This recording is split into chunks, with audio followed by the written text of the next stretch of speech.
Good morning guys, welcome back to my channel and welcome back to another vlog.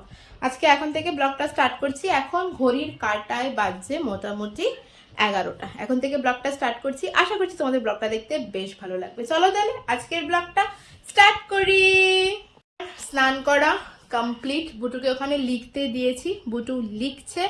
সকালবেলা কি না colour pencil দিয়ে লিখবো, আমি এমনি পেন্সিল দিয়ে লিখবো না, তো সেই কারণে আমি একটু অন্য একটা খাতা, বাড়ির খাতা ওর আছে, সেই খাতার মধ্যে কিছু হোমওয়ার্ক দিয়ে ওকে বসিয়ে স্নান করতে গেছিলাম। মাঝে মাঝে না এরকম করে, আর কালার পেন্সিল দিয়ে ফাটফাট করে লিখে দেয়, পেন্সিল ধরালেই লিখতে চায় না, জানো। যাই হোক, ব্রেকফাস্ট তো করিয়ে দিয়েছিলাম, সকালবেলায় ব্রেকফাস্ট হয়ে গেছে, কিন্তু মিড মর্নিং স্ন্যাক্সটা দেওয়া হয়নি, যেহেতু ওকে ব্রেকফাস্ট করিয়েই স্নান করিয়ে দিয়েছিলাম। অন্যান্য দিন মিড মর্নিং স্ন্যাক্সটা দিয়ে তারপরে হয়তো ওকে স্নান করায়, কিন্তু স্নান করিয়ে দিয়েছিলাম। এখন দেবো ওকে মিড মর্নিং স্ন্যাক্সটা। দেখি একটা ফল, মৌসুম্বি আছে মনে হয় ফ্রিজে, মৌসুম্বি কেটে দেবো। আর ওর মানে ওর আন্টির কাছে হোমওয়ার্কগুলো করাতে হবে, আর সাথে আমিও বই নিয়ে বসবো। ব্রেকফাস্ট তো হয়ে গেছে মোটামুটি, তো কাজ কমপ্লিট মোটামুটি। তো চলো এখন গিয়ে বুটুকে মিড মর্নিং স্ন্যাক্স দিই, আর তার সাথে আমিও পড়তে বসি আর ওরও হোমওয়ার্কগুলো করাই।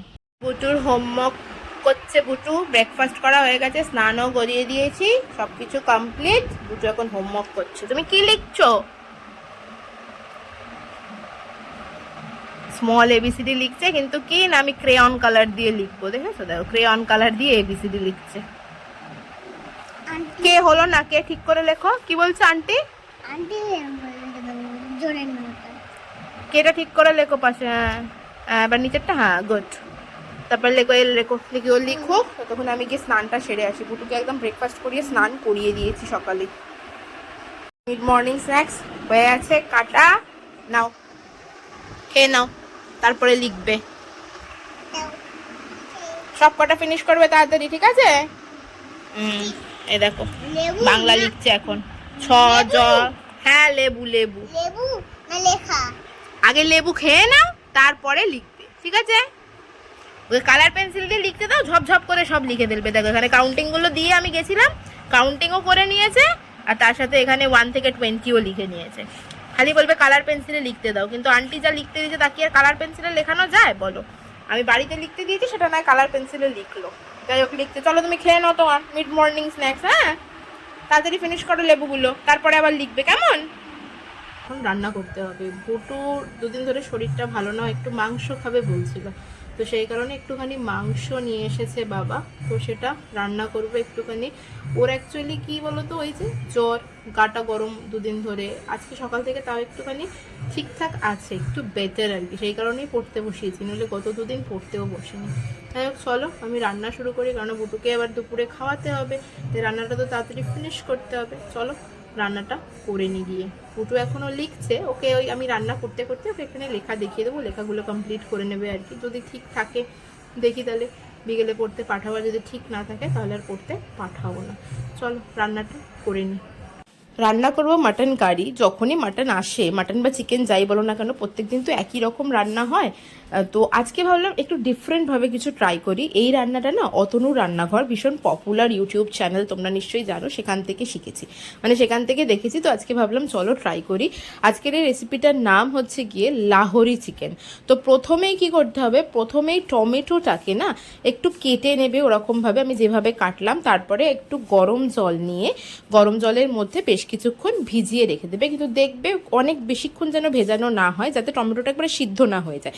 জাস্ট এই খোসাগুলোকে এইভাবে ছাড়ানোর জন্য সেটাকে মানে যতটুকুনি সময় দরকার সেই সময় মতো একটু জাস্ট ভিজিয়ে রেখে দিয়ে ঠান্ডা জলে নিয়ে তারপরে খোসাগুলোকে ছাড়িয়ে দিয়ে দেবে মিক্সারের মধ্যে। আর এর সাথে অ্যাড করবে আরও কিছু মশলা, যার মধ্যে রয়েছে দেখো গোলমরিচ, কাঁচা লঙ্কা, শুকনো লঙ্কা, জিরে আর আদা রসুন বাটা। আদা রসুনটা আমি বাটাই আর একবার মানে পেস্ট করে নেবো, তার কারণ হচ্ছে ঘরে আদা রসুন বাটাই সবসময় আমাদের থাকে আর কি, সেই কারণে।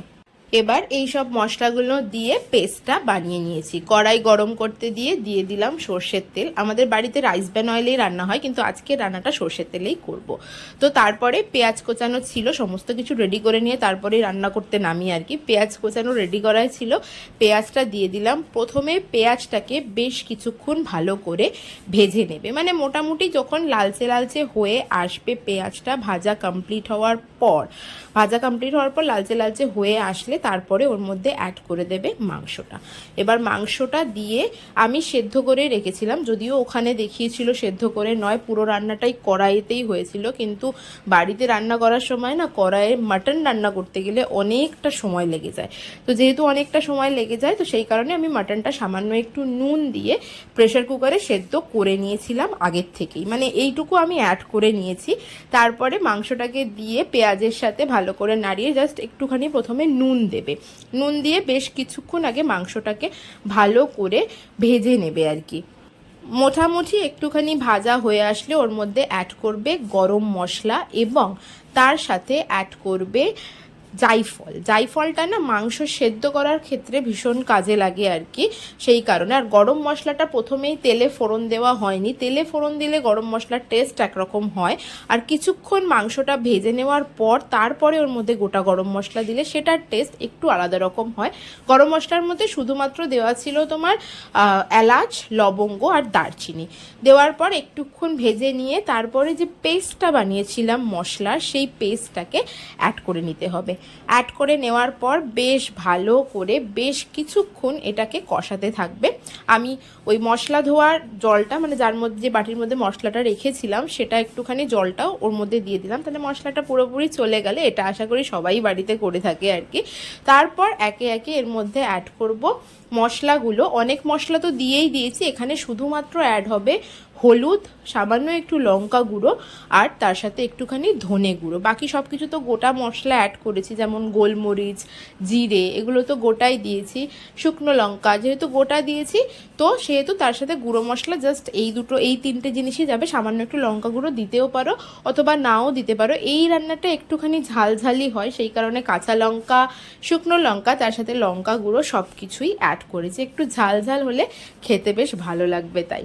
তো যাই হোক, সমস্ত কিছু অ্যাড করে তারপরে অল্প অল্প করে মাংসর স্টকটা দিয়ে, যে সেদ্ধ করা স্টকটা ছিল সেটা দিয়ে অল্প অল্প করে কষানো শুরু করব। আস্তে আস্তে ঢাকা চাপা দিয়ে কষাতে হবে। এমনিতেই খাসির মাংস কষাতে অনেকক্ষণ সময় লাগে, আর যেহেতু আমি আগের থেকে একটু দুটো সিটি দিয়ে নিয়েছিলাম তো সেই কারণে খুব বেশিক্ষণ সময় আমার লাগবে না কষাতে। কষা মাংসরও বেশ একটা অন্যরকম টেস্ট থাকে। আমার খুব ভালো মনে পড়ে আমি ছোটোবেলায় মা যখনই মাংস কষাতে বসতো তখনই মার কাছে চলে যেতাম মাংস দাও, মানে মায়ের মাংস রান্না শেষ হতো না, কষানো কমপ্লিট না হলেও আমাকে কন্টিনিউয়াসলি মাংস দিতে হতো। এখন তো মাংস মানে মাটন বিশেষ করে অনেক কম হয়ে গেছে রান্না বাড়িতে, যেহেতু বাবার একটু হাই প্রেশারের সমস্যা আছে আর বয়সও বেড়েছে মা বাবার, তার সাথে সেই কারণে মাটন এখন খুবই কম রান্না হয় বাড়িতে। তবে ওই হয়তো মাসে একবার বা 2 মাসে 2 বার বা 3 বার এইরকম মাটন রান্না এখন বাড়িতে হয়। তো আজকে সেই রকমই একটা দিন ছিল মাটন রান্নার আর কি। তো আমার রান্না মোটামুটি হয়ে এসেছে আর কি, মোটামুটি কষানো হয়ে গেছে। এখনো একটু জল জল রয়েছে, সেটাকে আর বেশ কিছুক্ষণ ভালো করে কষিয়ে নেব। কষাতেই অনেকটা টাইম লাগবে, আর এই রান্নাটা যেহেতু ঝোল হবে না, একটু কারি টাইপসেরই হবে, তো কষাতে একটু সময় লাগবে। তো মোটামুটি রান্না কমপ্লিট হয়ে গেছে, শেষে শুধুমাত্র অ্যাড করতে হবে, মানে মোটামুটি তোমার মাংসটা সেদ্ধ হয়ে আসলে যদি কড়াইয়ে করো, আর আদারওয়াইজ তো তুমি চাইলে সিটি দিয়ে নিতেই পারো, আমি যেভাবে করেছি আর কি। তো শেষে একটুখানি গরম মশলা ছড়িয়ে দেবে আর তার সাথে অ্যাড করবে একটু ঘি। এই ঘিটা, আমি যে ঘিটা অ্যাড করছি এটা রাজস্থানের ঘি, এটা মানে একেবারে গাওয়া ঘি যাকে বলে। এই ঘিটার না কোনো গন্ধ নেই, মানে এমনি নাকে দিয়ে শুকলে কোনো গন্ধ পাওয়া যায় না, কিন্তু যখন রান্নায় দেওয়া হয় তখন বেশ একটা মানে ভীষণ সুন্দর একটা স্মেল আসে। তো যাই হোক, আমার রান্না মোটামুটি কমপ্লিট হয়ে গেছে। চলো কড়াই থেকে এবার রান্নাটাকে ট্রান্সফার করে নিই বাটির মধ্যে। রান্না আমার ফাইনালি কমপ্লিট। রান্না তো কমপ্লিট হয়ে গেছে, কিন্তু স্নান করতে হবে আর একবার। রান্নাঘরে আসলেই না মনে হয় ঘেমে স্নান হয়ে গেছে, সুতরাং স্নান না করলে হবে না। স্নান করব, কিন্তু তার আগে বুটুকে খাইয়ে দিই, কেননা আমার রান্না করতে করতে বেশ খানিকটা সময় লেগে গেছে। বুটুর খাওয়ার টাইম পেরিয়ে গেছে অলরেডি। চলো ওকে আগে ভাত খাইয়ে দিই, তারপর আমি স্নান করে ভাত খাবো। ওকে আগে খাইয়ে দিই।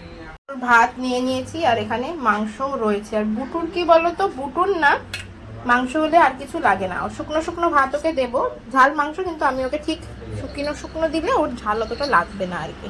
চলো ওকে খাইয়ে দিই এবার। এই দেখো এখানে বাবার সাথে বসে বসে খেলা করছিল, সব কিছু এখানে ছড়ানো দেখো, মানে বই, খাতা, ওষুধ, ব্যাগ, গামছা সব ছড়ানো পড়ে রয়েছে। চল আয় খেয়ে নে পাটাপাট। কমপ্লিট হয়ে গেছে। বুটুকে তো খাইয়ে দিয়েছিলাম, আর বুটু তারপর ঘুমিয়েও পড়েছে। আমিও খেয়ে নিয়েছি। মায়ের কোলে এতক্ষণ ঘুমাচ্ছিল, মাঝেই নামানোর চেষ্টা করছিল, নামছিল না, উঠে পড়ছিল বারবার। চলো ওকে এবার শুইয়ে দিই, শুইয়ে দিয়ে তারপর আমি বই নিয়ে বসবো। বুটু ঘুমিয়ে পড়ার পর আমি ঘন্টাখানেক একটু বই নিয়ে বসেছিলাম। বুটু মোটামুটি ঘন্টাখানেকই ঘুমিয়েছে, মানে আজকে ঘন্টাখানেক ঘুমিয়েছে। মাঝে মাঝে তো আবার খুব 15-20 মিনিটের মধ্যে ঘুম থেকে উঠে পড়ে। যাই হোক, ও ঘুমালে আমি বেশ কিছুক্ষণ পড়ার সময় পাই আর কি। ঘুম থেকে উঠে ঘরে এখন সবাই এসেছে, গোল টেবিল বৈঠক বসেছে বলা যেতে পারে। আর বুটু হচ্ছে গিয়ে মানে মধ্যিখানে বসেছে। যাই হোক, আমার মাস্ততো দিদির বর এসেছিল, মানে আমার জামাইবাবু, বুটুর গলু দাদা ছিল, পুচু এসেছিল, সবাই মিলে এসেছে। আর বুটু বসে পড়েছে পেইন্টিং করতে। বুটু না পেইন্টিং করতে ভীষণ পছন্দ করে, মানে এগুলো বাচ্চাদের মধ্যে হয়েই থাকে। অ্যাকচুয়ালি যেহেতু কালারফুল জিনিস না, ওদেরকে ভীষণ অ্যাট্রাক্ট করে। ও যাই একুক না কেন, আমি ওকে ভীষণ রকমের এনকারেজ করি। অ্যাকচুয়ালি বাচ্চাদের না এটাই করা উচিত। ওদেরকে যখন এনকারেজ করবেন না, ওই জিনিসটার প্রতি ওদের আগ্রহ ভীষণ রকমের বাড়বে। আর এমনিতেই বাচ্চাদের কাছে পেইন্টিংটা ভীষণ মজার জিনিস। মানে সমস্ত বাচ্চাদেরকে খেয়াল করে দেখবেন, ওরা কিন্তু আঁকতে ভীষণ পছন্দ করে, মানে সেটা যেরকমই হোক না কেন, আর কালারফুল জিনিস পেলে বিশেষ করে। বুটু তো এমনও করে, মাঝে মাঝে লিখতে বসে বলবে আমাকে কালার পেন্সিল দাও, আমি তাড়াতাড়ি লিখে নিচ্ছি। মাঝে মাঝে কালার পেন্সিল দিলে সত্যিই তাড়াতাড়ি লিখে নেয়, কিন্তু স্কুলের খাতায় বা আন্টির হোমওয়ার্কের খাতায় তো আর সেটা করানো পসিবল হয় না। তবে বাড়িতে আমি মাঝে মাঝে ট্রাই করি। খেলা তো করছিল, কিন্তু খেলা করতে করতে কিছুক্ষণ বাদ আবার গাটা গরম হয়ে গেছিলো। ওর না ঘন ঘন একটুখানি গাটা গরম হচ্ছে, খুব যে বেশি টেম্পারেচার হাই হচ্ছে তা নয়, কিন্তু হালকা গা গরম হচ্ছে। যেই গাটা একটু গরম হচ্ছে অমনি ঘ্যান ঘ্যান করা শুরু হয়ে যাচ্ছে আর কি।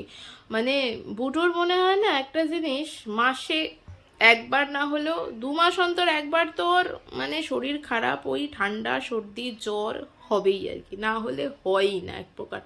তো যাই হোক, শরীরটা খারাপ করেছিল, তো দুটো যা হোক করে খাইয়েছি, বেশি খাইও নি। দুটো খাইয়ে ওষুধ খাইয়েছি, ওষুধ খাওয়ানোর পর ঘুমিয়েও পড়েছে আজকে, জানো। মধ্যিখানে ওর শরীরটা খারাপ হয়েছিল, ঘ্যান ঘ্যান, আর ওর শরীর খারাপ হওয়া মানে ঘ্যান ঘ্যান করেও আমার কাছেই থাকবে সবসময়, সেটা স্বাভাবিক ব্যাপার। মানে সমস্ত বাচ্চারাই আশা করি সেটাই করে, শরীর খারাপ হলে মাকেই খোঁজে বেশি আর কি। তো যাই হোক, ওকে খাইয়ে টাইয়ে ঘুম পাড়িয়ে দিয়েছি, ঘুমিয়ে পড়েছে, ঘুমোচ্ছে এখন। চলো আজকের ব্লগটা তাহলে এখানেই শেষ করছি। তোমাদের সাথে দেখা হচ্ছে আবার নেক্সট ব্লগে। ততক্ষণ পর্যন্ত সবাই খুব হ্যাপি থেকো এবং খুব পজিটিভ থেকো। ব্লগটা ভালো লাগলে do like, share and subscribe. Okay চলো, টাটা অ্যান্ড গুড নাইট।